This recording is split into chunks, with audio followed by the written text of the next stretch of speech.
చేసిన పాపాలు పోగొట్టుకోవడానికి ఇక్కడికొచ్చావా? అవును.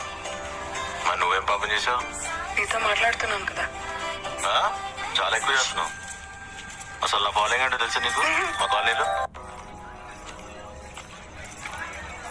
నిజం చెప్పు, నా కోసం ఏడ్చావా? ఇప్పుడు నువ్వు స్టార్ట్ చేసావా? అరే చెప్పు, ఏడ్చావా? ఏ పిల్ల, మ్యూజిక్ వచ్చా? మ్యూజిక్ అదే పాటలు వచ్చా? మ్యూజిక్ రాదు కానీ పాటలు వచ్చు.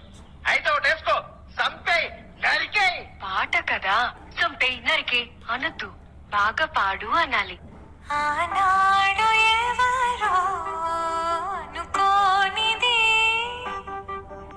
ఈనాడు మనకు నిజమైనది.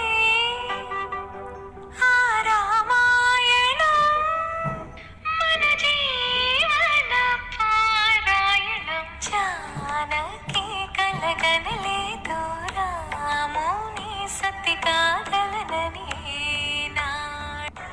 నేనే నీ ప్రపంచం కావాల్సిన అవసరం లేదు, కానీ నీ ప్రపంచంలో నాకిచ్చిన స్థానం ఇంకొకరికి ఇవ్వకుండా ఉంటే చాలు.